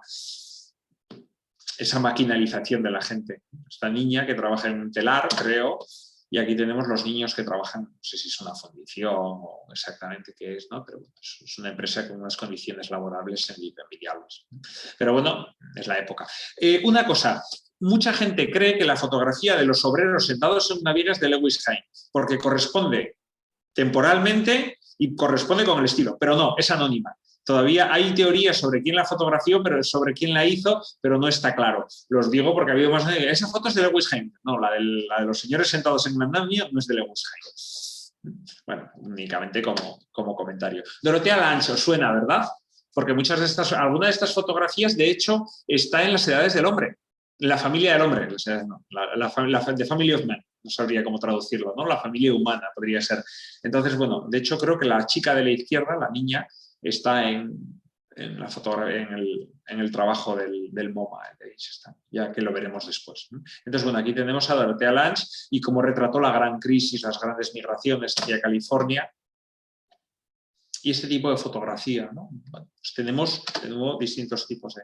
Luego, Gerda Taro. ¿Por qué he metido a Gerda Taro? Vale, últimamente está siendo más reivindicada, ¿vale? Incluso hay más gente que ha oído hablar de Gerda Taro. Pero el nombre comercial, por lo que sea, era Robert Capa. Hasta que Gerda Taro murió en el 37 en la batalla de Brunete, se mezclaban sus negativos. Realmente, de hecho, no está muy claro qué era de cada cual.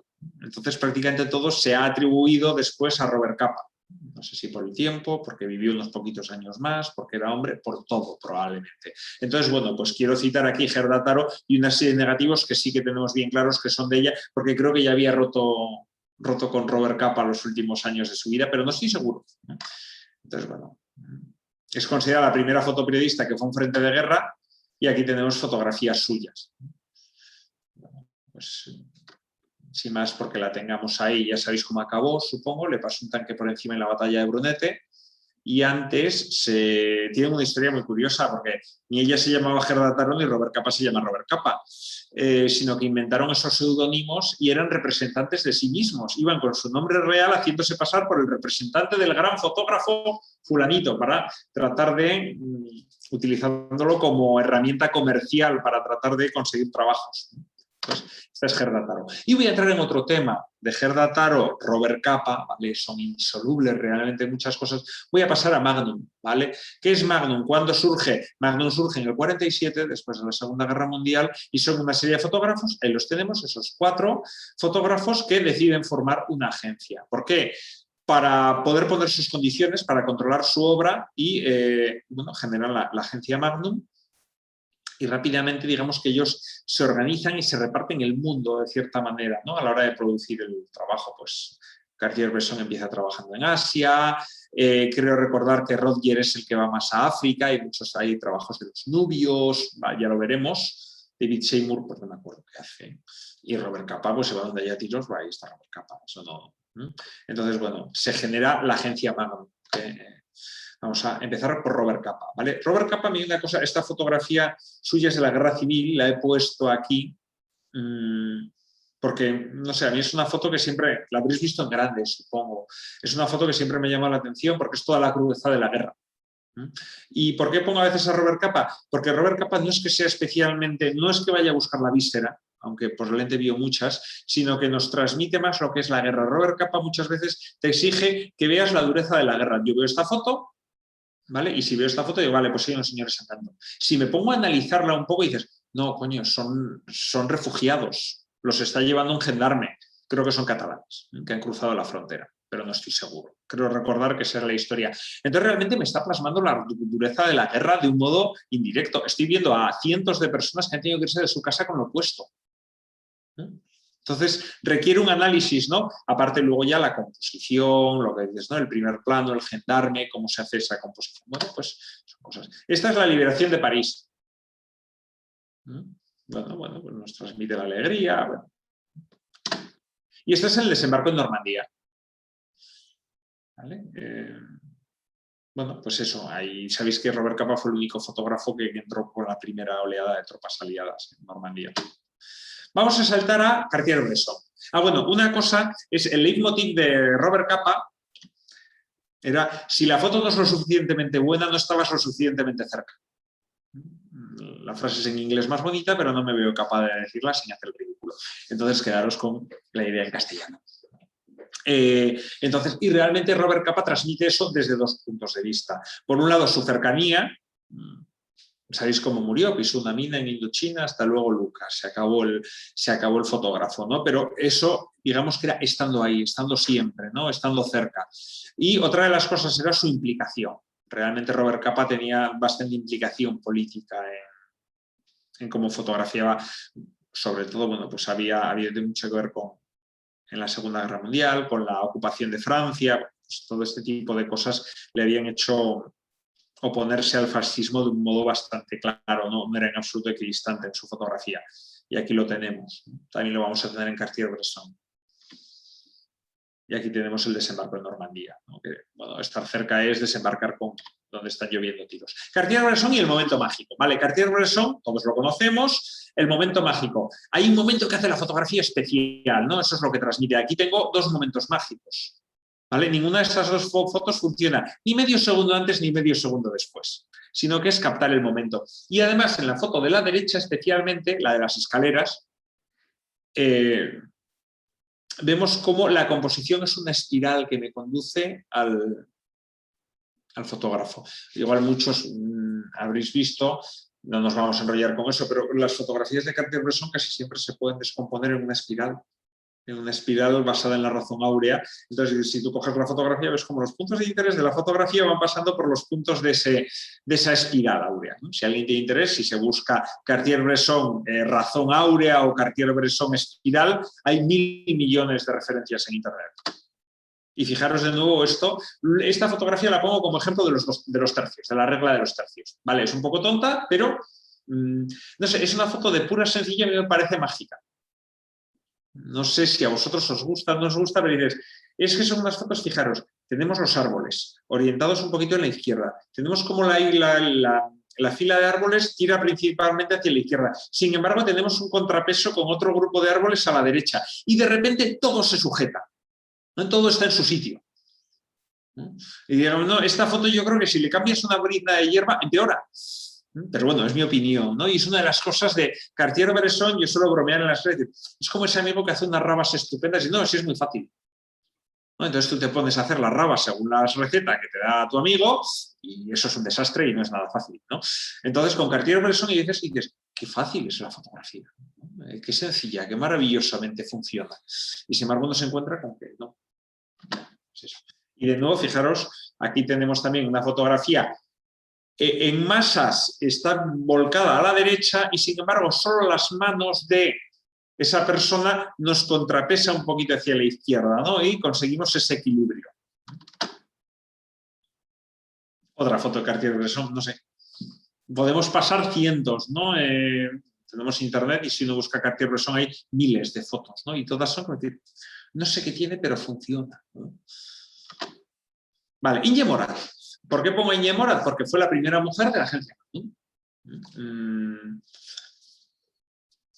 Primero fue ayudante y documentalista en Cartier-Bresson y en el 55 fue admitida como miembro de Magnum. Fue la primera mujer que entró como miembro de Magnum. ¿Por qué la pongo? Pues porque fue el primer miembro de Magnum, porque fotografió mucho los Sanfermines y Pamplona. De hecho, en Pamplona hay una calle con su nombre, entre otras cosas. Porque Pío, corrígeme si me equivoco, llegó a estar en la inauguración de una exposición suya en el Museo de Navarra a finales de los 90. Javier, un momentito, te tengo que dar el micro, espera, que no sé cómo se hace. Discúlpame. Esto está en orden alfabético, qué tonto.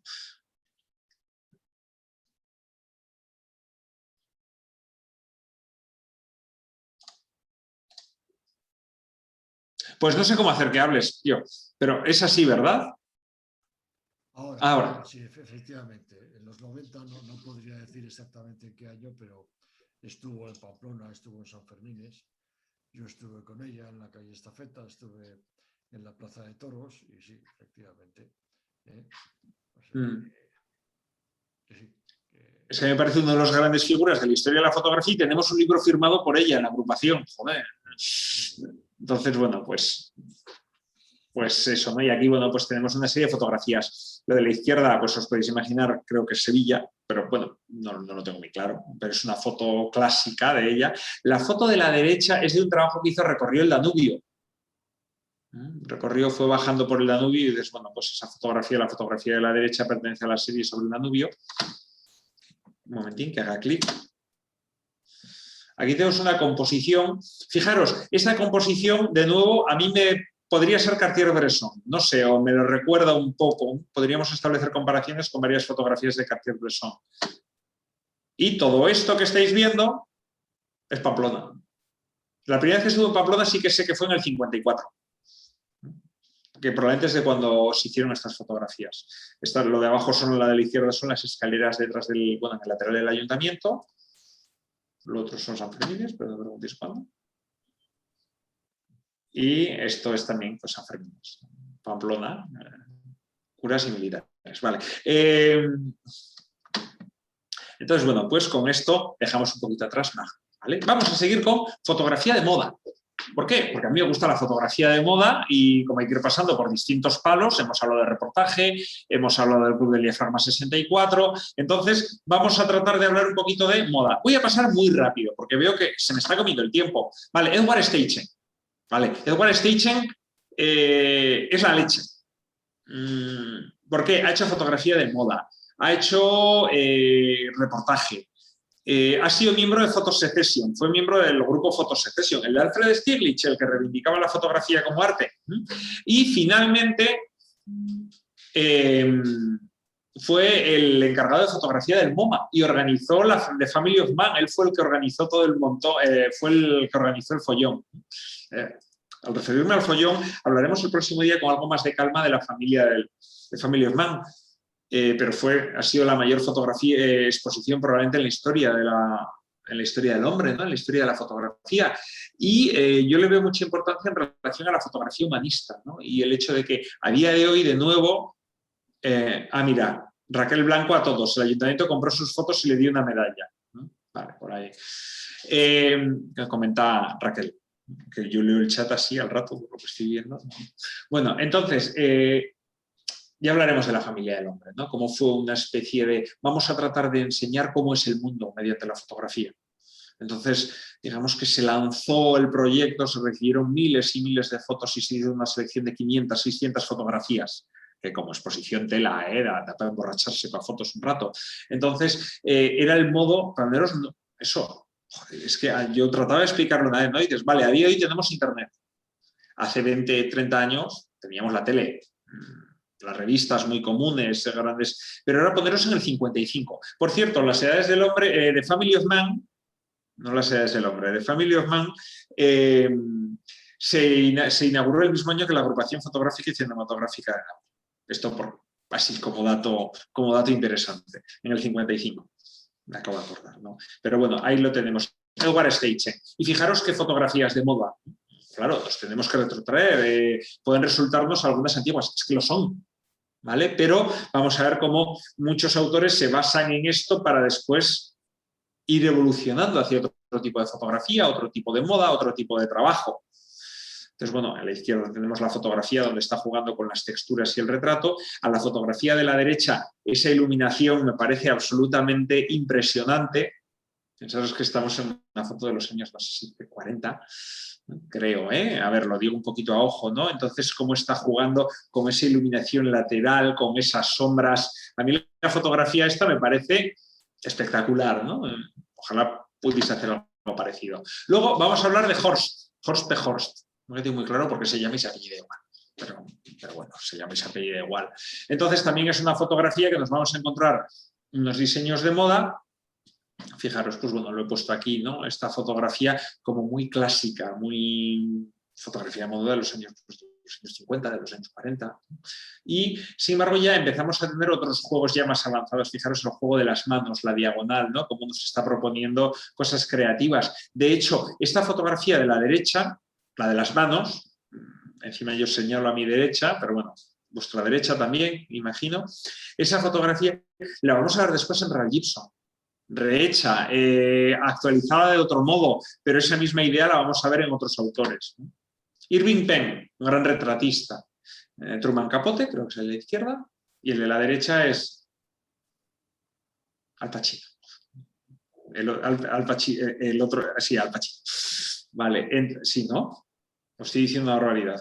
No, imagino que sí, creo que no me estoy equivocando. Pero bueno, son los retratos. De nuevo, vamos a establecer similitudes. Tenemos unos retratos como muy profundos. Este retrato de Truman Capote a mí me recuerda muchísimo los trabajos de Sommer, del que ya hablaremos un poco. Me lo recuerda ese estilo, ese modo de hacer con cierta dureza, un retrato con un rostro en primer plano. Me recuerda un poco no me acuerdo el título de la serie, pero bueno, unos retratos hechos por Alberto Sommer, de quien espero que tengamos tiempo de hablar, y si no, para otra. Vale. ¿Qué aparece por primera vez en esta diapositiva? ¡Color! Vale, ya vamos a ir entrando en el color, ¿no? Era un poquito cronológico y al principio en la fotografía creativa pues va a destacar el blanco y negro y poco a poco, conforme avanza la técnica, va a ir entrando el color. ¿Qué más tenemos? Richard Avedon. De nuevo, de Richard Avedon, fijaros, la fotografía de la izquierda tiene un análisis donde hace ese juego entre la dureza del elefante, la finura de la piel de la modelo. Luego tenemos esa otra fotografía. ¿Por qué pongo aquí a Richard Avedon? Richard Avedon trabajó durante 50 años. Tengo eso, creo recordar que tenemos trabajo suyo con una distancia de 50 años. Es uno de los ejemplos y dices, ¿dónde lo coloco? Y en unas ciertas medidas Richard Avedon es muy importante porque genera la imagen de moda de los años 60, 70, Vanity Fair, Harper's Bazaar, trabaja para estas revistas y inventa gran parte de la moda que hemos conocido en esa época. Y luego, también es un tío muy creativo, ¿no? Porque fijaros, lo de la izquierda es una fotografía, creo que es una campaña publicitaria para Chanel. Lo de la derecha, pues no lo sé, pero es para una revista, pues eso creo que es París, y están patinando. Bueno, otra de las cosas que le aporta es que la fotografía de moda le da movimiento. Es una cosa que casi no se ve en moda hasta que aparece Richard Avedon. Pone a los modelos a moverse y les hace fotos y luego selecciona. Pues es otro modo de trabajar. Pero no se había hecho hasta entonces. Hasta entonces casi toda la fotografía era mucho más estática. Y Richard Avedon empieza a meter este tipo de cosas. Es muy curioso porque mete el movimiento, pero años después va y te saca In the American West, los retratos de gente absolutamente estática, y es un retrato absolutamente... no hay nada, o sea, solo tienes el retratado, no está del todo enfocado, no sé dónde he sacado esta fotografía, pero digamos que pone al modelo, lo pone con una luz muy suave, muy neutra, sobre un fondo blanco y únicamente está la persona. ¿Vale? Y de ese modo fotografía trabajadores, vagabundos, entonces toda la fuerza tiene que estar en la persona. Yo establezco también una pequeña comparación, hay gente que está de acuerdo conmigo y gente que no. Me recuerda a la imagen de Calvin Klein. La imagen de marca de Calvin Klein de las fotografías, a ver, siempre digo, hay que hacer una parte, ¿no? Mental, pero si uno coge las fotografías que utiliza de Calvin Klein de los modelos, vale, están más limpios, son más guapos y llevan menor. Pero el estilo de fotografía, el estilo de iluminación, el fondo y el modo de posar, incluso el ligero descentre, uno se encuentra con que se parece muchísimo. Esto es algo anterior y es posible que quien ha hecho los trabajos para Calvin Klein, por supuesto que conoce todos los trabajos de retratos de Richard Avedon. Los de la derecha son Andy Warhol y The Factory. Pues también son retratos. ¿No? Y de nuevo vuelvo a meter color, porque Richard Avedon ya trabaja en color. Trabaja mucho con los Beatles. Fijaros, bueno, pues tenemos ese trabajo. Y lo de la derecha es un retrato del 81 de Natasha Kinski. No me acuerdo quién era Natasha Kinski, yo sé el nombre porque lo pone en el libro. Natasha Kinski, 1981, ¿vale? Entonces, bueno, pues tenemos este tipo de fotografía. Bueno, de nuevo, Richard Avedon podríamos ver muchísimo. Regina Relang, gran desconocida. También hace fotografías haciendo montajes. Fijaros, me vuelvo hacia atrás, esto del PowerPoint. Fijaros aquí cómo tenemos dos niveles y cómo está utilizando una rejilla para realzar el rostro, para generar un doble efecto, un ejemplo. Y fijaros aquí, con Regina Relang nos encontramos con el efecto parecido hecho con mariposas. Y de nuevo, esta fotografía de movimiento a mí me recuerda un poquito a Richard Avedon. Esta es anterior, en el trabajo. Y Deborah Turberville es una gran desconocida en moda, bueno, gran desconocida, no es muy conocida. Y he puesto estas dos fotos. ¿Por qué? Porque empieza a hacer fotografía de moda que a mí me resulta inquietante. Llama mi atención y es solo mi... A ver, ninguna de estas dos fotos me deja especialmente tranquilo. En el de la izquierda estoy viendo el cuento de la criada. No sé por qué me evoca eso. Y en la fotografía de la derecha, veis que es una situación rara. No transmite tranquilidad, no transmite un equilibrio, no transmite armonía. ¿Qué le pasa a la chica de la chimenea? Las otras dos le estaban poniendo a caldo, le están haciendo... No es... ¿no? Entonces, fijaros cómo es una fotografía de moda que ya empieza a generar...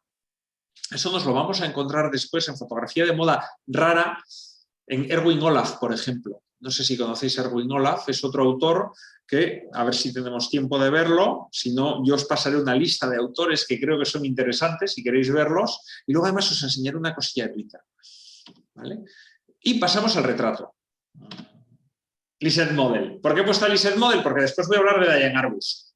Y me parece injusto, todo el mundo habla de la Diane Arbus y Lisette Model hace cosas muy guays también y bastante parecidas con todas las comillas, y vaya por delante que Diane Arbus es la leche, ¿no? Pero Lisette Model también. La fotografía de la señora esa cantando tiene una fuerza. No sabes muy bien si está boca abajo, por cómo tiene los pelos, o qué está ocurriendo, o si se está electrocutando. A mí me gusta muchísimo. Y nos encontramos este tipo de fotografía. Lisette Model únicamente creo que he puesto estas 3 fotos, autora, y nos vamos a Diane Arbus.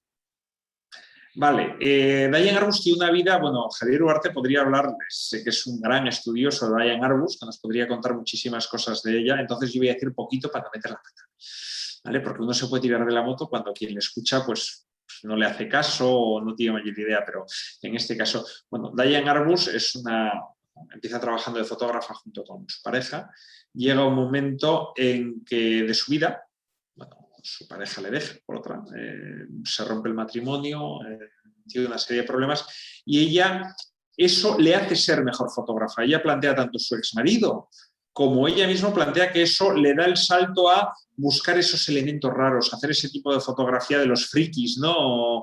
De los manicomios, de buscar gente rara para fotografiar. Entonces Diane Arbus se empieza a meter en unos entornos a partir de esa ruptura con su vida anterior, con su vida familiar. De hecho, bueno, ya sabéis que Diane Arbus no acabó muy bien, ¿no? Entonces, bueno, va buscando distintos elementos. Y aquí tenemos esas 2 gemelas. Referencia al cine. Diré, no, ahora no voy a decir. El Resplandor, las 2 gemelas. Yo siempre que veo El Resplandor y veo las 2 gemelas digo, hombre, estoy seguro de que Stanley Kubrick conocía el trabajo de Diane Arbus, ¿no? Cuando rodó esa película. Entonces, no sé por qué tengo esa. El chico de la Granada.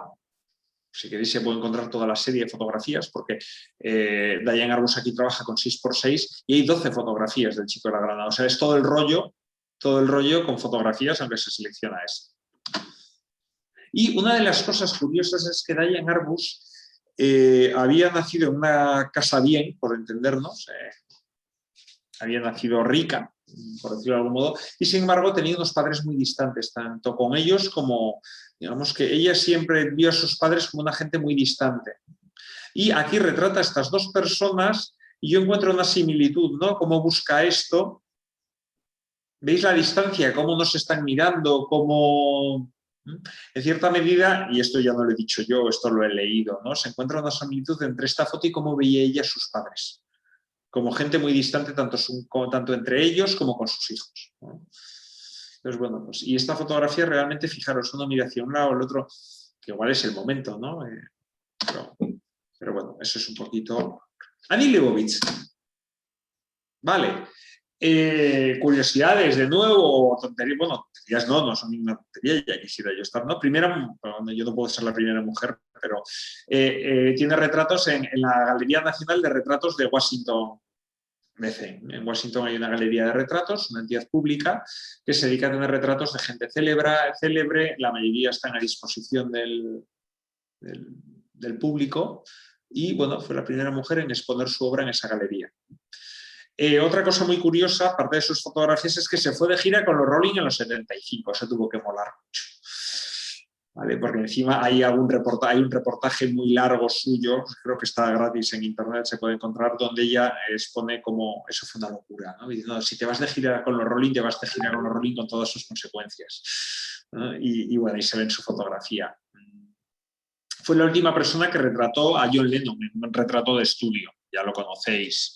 Y bueno, ha seguido haciendo mucho trabajo, tiene una serie de trabajo, ha sido la retratista de la corte en Estados Unidos durante mucho tiempo, por cómo retrataba personalidades, sacando al personaje más que a la persona, realzando al personaje.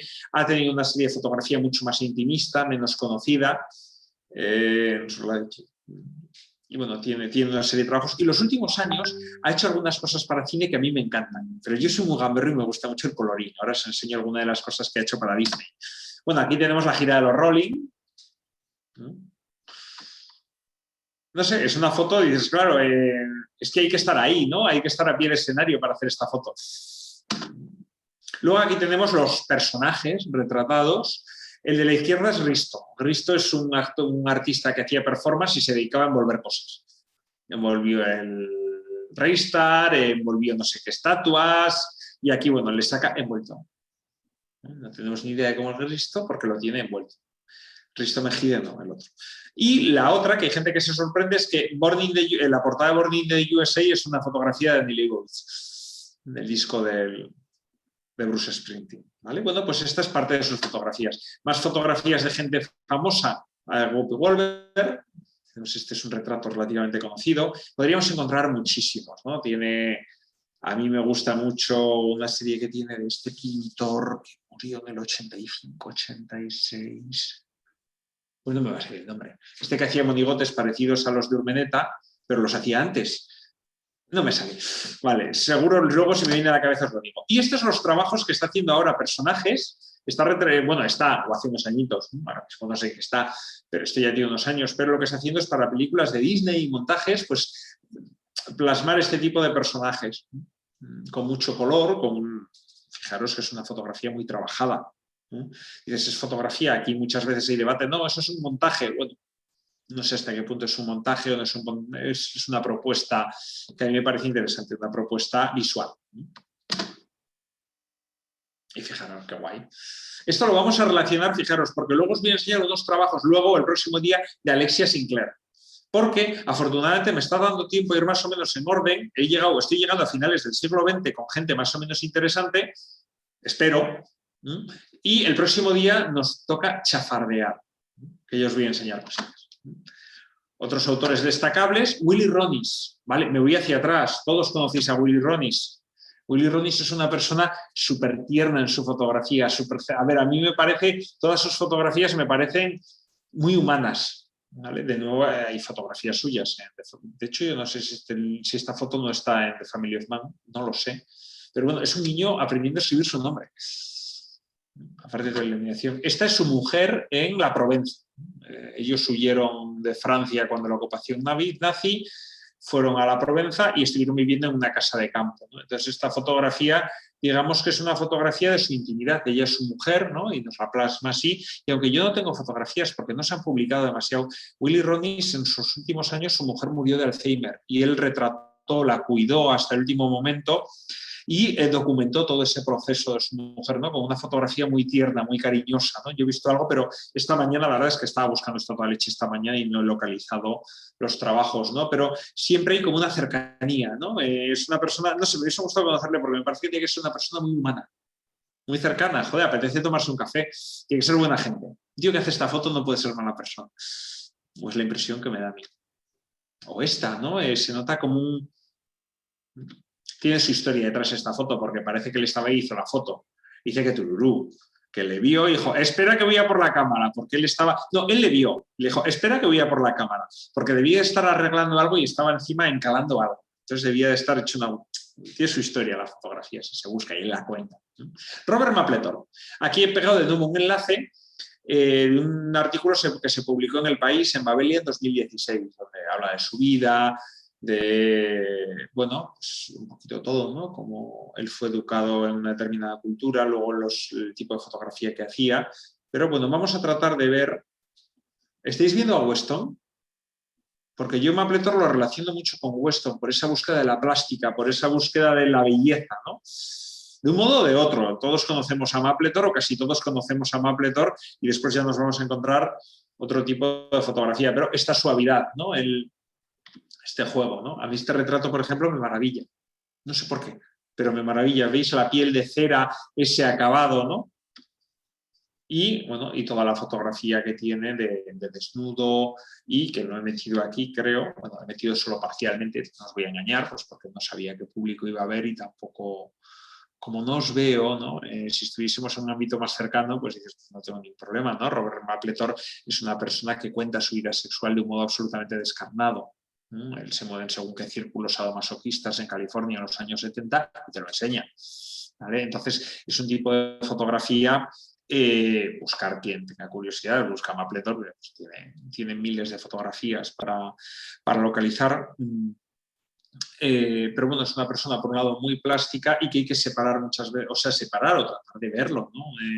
Digamos que por un lado es un provocador, muy divertido, y por otro lado tiene una figura y tiene un acabado y tiene una plástica absolutamente maravillosa. Fijaros en esta fotografía, las tonalidades, las pieles, cómo las está tratando, el acabado, es que es perfecta. ¿No? Dices, tú coges esta foto y dices, es perfecta, no hay nada que hacerle, ¿no? Creo. Entonces, bueno, pues esta es un poquito la idea. Ral Gibson, de nuevo, Ral Gibson a mí me gusta muchísimo. No es uno de los grandes, de los fotógrafos más conocidos, pero juega mucho con las líneas, juega mucho con las formas y fijaros, ¿no? Hace una fotografía muchas veces en clave alta, pero bueno, nos podemos encontrar, fijaros, esto es Ral Gibson y esto es Ral Gibson, ¿no? Es una persona como muy polifacética, ¿no? Juega con las líneas, pero con las formas, pero es capaz de hacer esto, ¿no? Pues he puesto distintos tipos de autores. Y ya me lanzo prácticamente, aunque trabaja en parte en el siglo desde el 63 y tiene trabajos desde los años 80, me estoy lanzando al siglo XXI. Bueno, realmente ya, sí, por ahí andábamos, los últimos trabajos de Daniel Eagle ya son siglo XXI, algunos trabajos con David LaChapelle. ¿Conocéis a David LaChapelle? Es la leche, ¿no? David LaChapelle es un fotógrafo, creativo, ha dirigido vídeos musicales, ha hecho publicidad, es un artista plástico en toda su expresión, ¿vale? Su primera exposición la promovió Andy Warhol, cuando él tenía 19 años, 20 años, algo así. Entonces, nos plantea siempre unas escenas, retrata a gente famosa, no sé si aquí hay fotografías, pero nos plantea un colorido brutal, unos grandes escenarios, una iluminación. Digamos que es, en parte, una de las variantes de la fotografía, ¿no? Del mismo modo que hemos estado viendo la suavidad de Mapplethorpe, ¿no? El detalle de Mapplethorpe, bueno, pues hay que ver los colores o los montajes que es capaz de hacerte David LaChapelle. De hecho, fijaros, David LaChapelle tampoco no nace de la nada y a mí esta fotografía me acaba de venir a la cabeza el rapto de las Sabinas que hizo, no diré, en Madrid en los años 70. No me sale el nombre. Esta fotógrafa madrileña que trabaja que tiene un seudónimo, que solo la conocemos por su seudónimo y que montó una exposición en la Agrupación Fotográfica de Navarra y que tiene trabajo sobre el circo. ¿Eh? Ukelele, gracias. Gracias, tío. No me salía.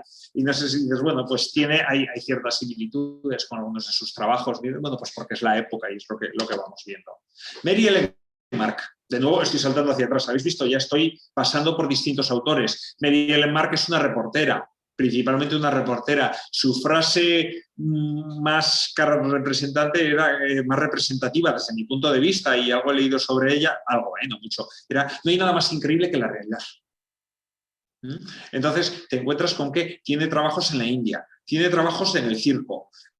Fue fotógrafa incrustada en el rodaje de Apocalipsis Now, que tiene unas fotos de Marlon Brando increíbles, ¿no? Entonces trabajaba muchas veces con paso universal y también mucho con medio formato.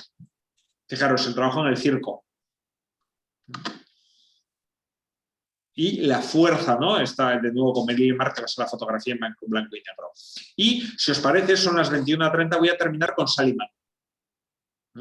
Sally Mann es una fotógrafa, supongo que la conocéis, premio de fotografía de los Estados Unidos, Nacional de Fotografía de los Estados Unidos, y es una persona, bueno, utiliza una técnica muy curiosa. Creo recordar que trabaja en collodion húmedo, pero igual no estoy seguro, ¿eh? Placas de collodion húmedo es.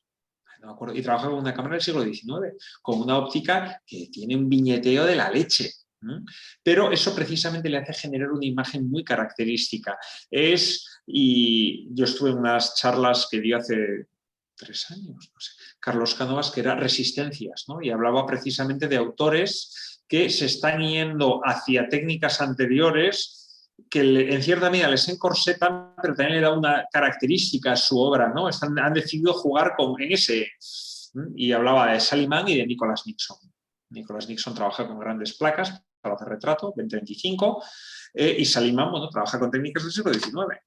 Pero fijaros qué suavidad de fotografía, ¿no? Qué acabado es. Fijaros, creo que estas dos son fotografías en Immediate Family, que son sus hijas, no tengo aquí más, pero se puede buscar más trabajo suyo, son solo 2 fotos. Tuvo problemas, ¿no? Tuvo problemas porque hubo quien consideró su fotografía pornografía infantil. ¿no? Porque vive en una granja y fotografiaba a sus hijos. Y viven en una granja un poco asilvestrados y sus hijos están media vida desnudos. Pues ya está, o sea, pero lo trata con una cercanía, con una suavidad maravillosa, no sé. Y sin embargo, bueno, pues tuvo sus problemas, ¿no? De hecho, no sé si es esta o su hermana, se publicó una fotografía suya haciendo un reportaje en el New York Times o en el Washington Post, no me acuerdo. Entonces sacaron la fotografía, pero le taparon con unas cositas negras a la niña, estaba desnuda, era una niña desnuda, entonces le tapan los ojos, los pechos, por decirlo de algún modo, porque es una niña, y la parte del pubis. Entonces ella escribió agradeciendo que la sacasen, pero diciendo que a ver por qué le habían hecho eso a su foto. Entonces, bueno, hubo una cierta polémica cuando ganó los premios, cuando ganó premios esta mujer, y parte de su obra fue censurada en Estados Unidos. Yo de verdad, no sé, me parece totalmente muy sucia para ver algo, ¿no? Porque tiene unos trabajos suavísimos, o sea, es una suavidad. Cuidado, ella debe tener un ladrillazo. Si lo buscáis, hay un reportaje sobre ella y su familia hecho años después. Está subtitulado en castellano, creo que está en inglés, subtitulado en castellano. Si tenéis interés, ya buscar el enlace, si no se encuentra muy fácil. Entonces plantea cómo es su marido diciendo, no, es un alma creativa, ¿no? Es un ser creativo, pero es creativo en todo momento, lo cual hace que a veces sea difícil vivir con ella, ¿no? Hay un momento en que su hija se ha hecho una brecha, le están cosiendo, ¿no? Y yo creo que plantean eso, y en vez de agarrarle la manita a su hija para que esté tranquila mientras le están cosiendo la brecha, se va corriendo a coger la cámara de fotos, ¿no? Y hay un momento en que su hijo plantea que sí, que han tenido una vida muy curiosa en algunas cosas, muy interesante, pero dice, pero no es fácil ser el hijo de Salimán, ¿no? Es como esas personalidades creativas muchas veces, no sé, yo esta vez con la comparación, perdonadme si con Picasso, ¿no? Que por lo que tengo entendido no trataba muy bien a la gente que le rodeaba, por lo que he leído, ¿no? Gente sumamente creativa y que acaba generando su mundo creativo y eso aparta a la gente o hace que sea más difícil convivir con ellos. Entonces, bueno, pues aquí tenemos las fotografías de Salimán.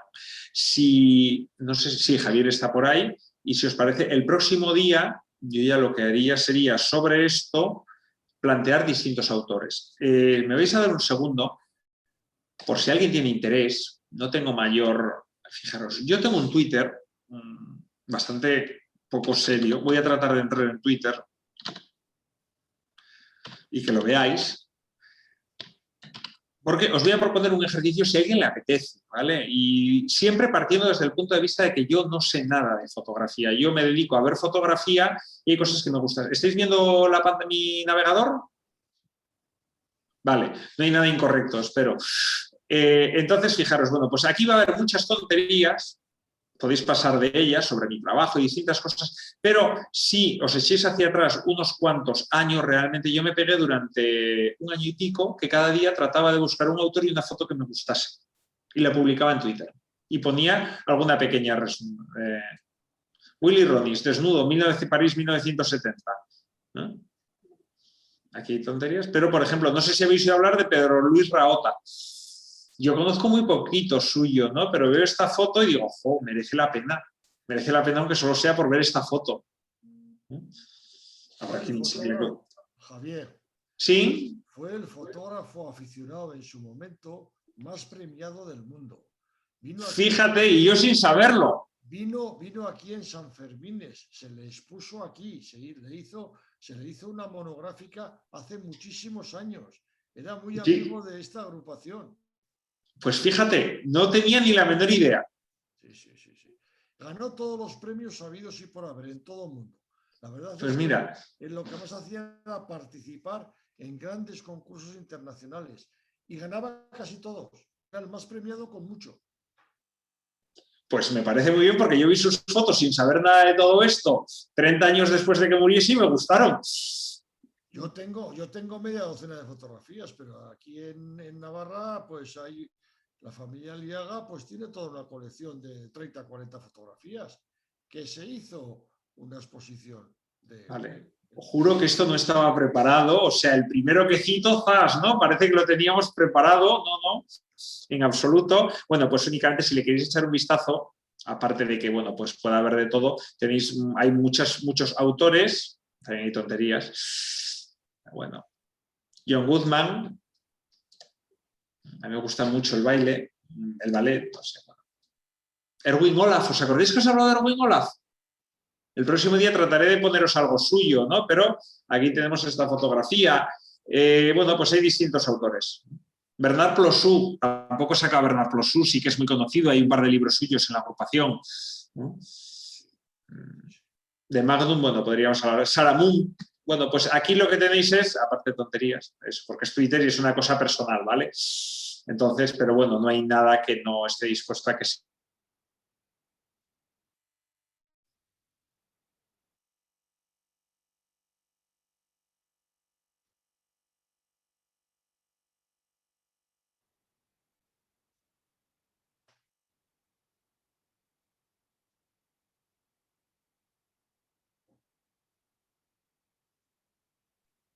Armendariz, me parece que ha pasado algo.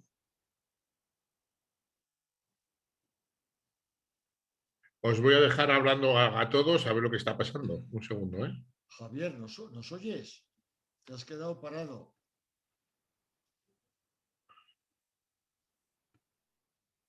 Podéis hablar ahora todos si queréis, ¿eh?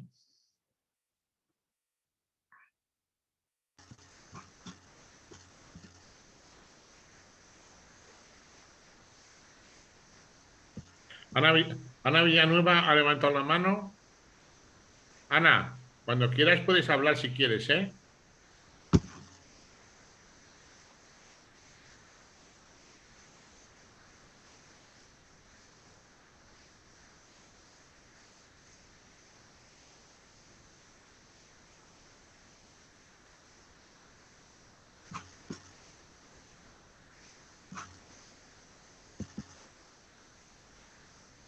Sí, pero lo puede conectar ella.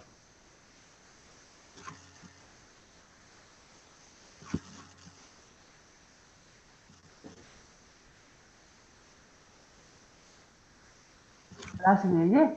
Hola, Ana, sí, ahora sí. Hola, ¿qué tal? Nada, Hola, que ¿qué no tal había, estás? ha sido sin querer, no había levantado la mano conscientemente, pero bueno, de todas maneras, aprovecho para decir que me ha gustado mucho cómo ha sido la charla, que está francamente bien. Nada Muchas más, gracias, Ana. de nada.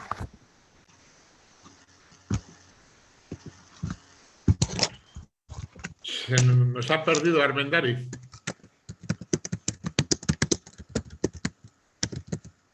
No, habrá que aplaudirle, ¿no? A ver si nos oye. Muy bien, Pío.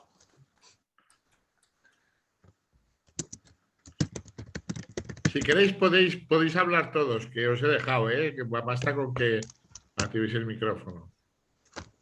Yo soy Gerardo de la Asociación Fotográfica Irunesa, de la AFI. Hola, ¿qué tal? Hola, ¿qué tal a todos? Oye, pues nada, yo también me reafirmo que ha estado de miedo y que chapó para lo que habéis hecho y lo que estáis haciendo, ¿eh?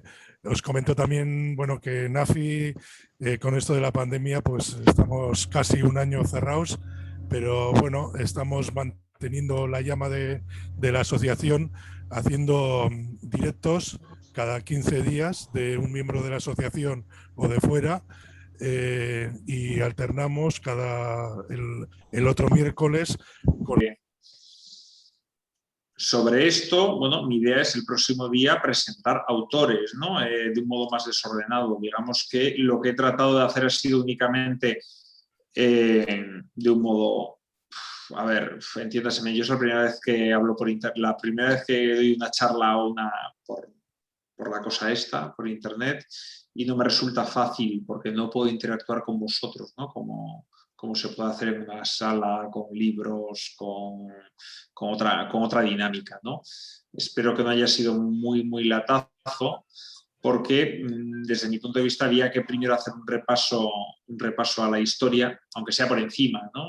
Tratar de ir viendo ciertas cosillas, una serie de autores. A ver, ahora realmente si nos paramos a pensar, me faltan 100 autores imprescindibles en la historia de la fotografía. No he metido a los Stendner, no hemos metido a, yo qué sé, no sé, a Eugene Smith en el reportaje, no hemos metido a Roberto Asnó, no hemos metido a, no sé, seguro que a todos se os ocurren 20 o 30 y dices, oye, ¿y este por qué no nos ha hablado de fulanito de menganito o de zutanito, ¿no?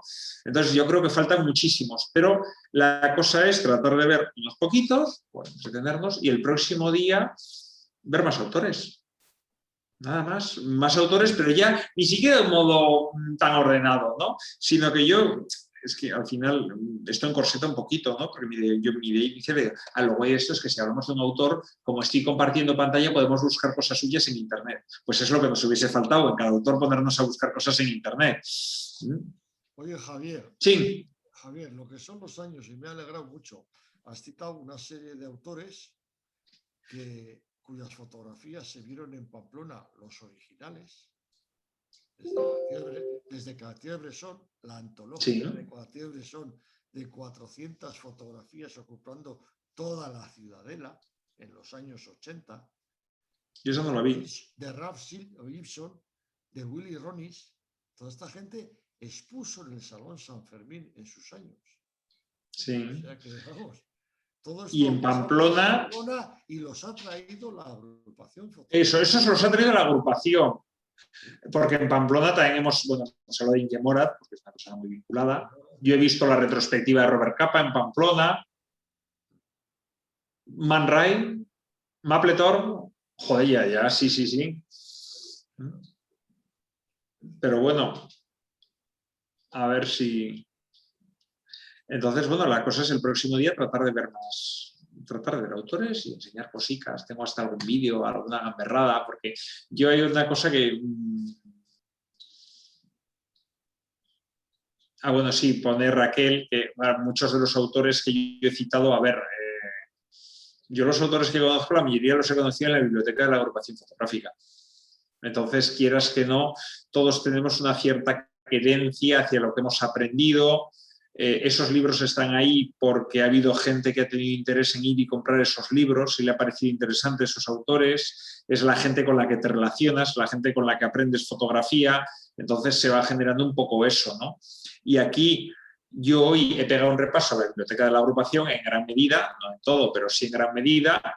Y el próximo día vamos a ver si podemos meter autores que no están en la biblioteca de la agrupación, pero nos gustaría que estuviesen, o no solo hablar de lo que ya muchos conocemos, sino hablar de cosas que no conocemos. He citado autores que yo me he puesto muchas veces a seguir por internet o a tratar de enterarme, que ya no son tan conocidos, ¿no? Hablaremos de un tal, bueno, un parisino, que ahora no me acuerdo, que hace moda, hablaremos de Robin Olaf, os hablaré de Alexia Sinclair, Miss Aniela, posiblemente la conozcáis. Hay mucha gente que está haciendo cosas muy curiosas, muy interesantes. Entonces, bueno, pues tratar de echarle. Ana Villena ha levantado la mano, ya sé lo que es levantar la mano. Javier. Sí. Una cosa curiosa he encontrado en esta exposición sucinta de lo que es la historia de la fotografía, pero curiosa. Has empezado hablando de la fotografía pictorialista y da la impresión de que estamos terminando en fotografía pictorialista.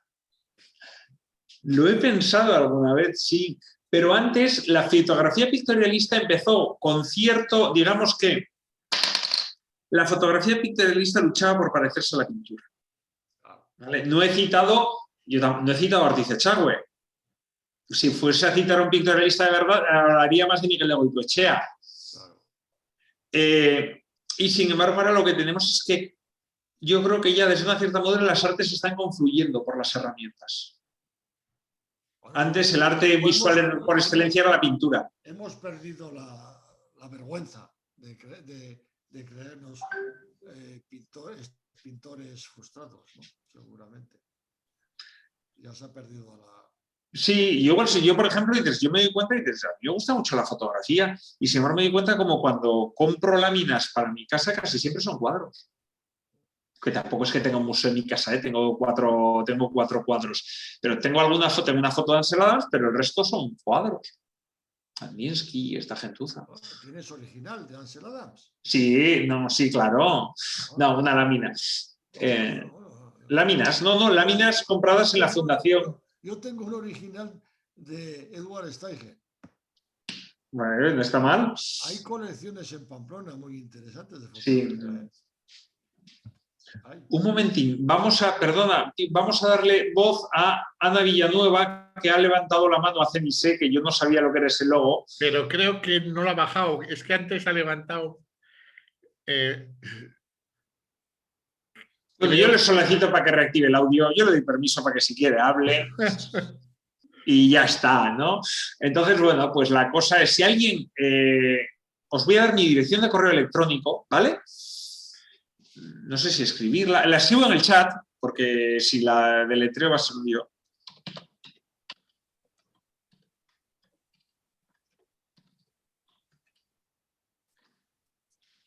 A ver si lo cito bien. Sí, lo cito bien. Vale, ahí tenéis mi dirección de correo y si se os ocurre algún autor o algo y dices, oye, mira, para el jueves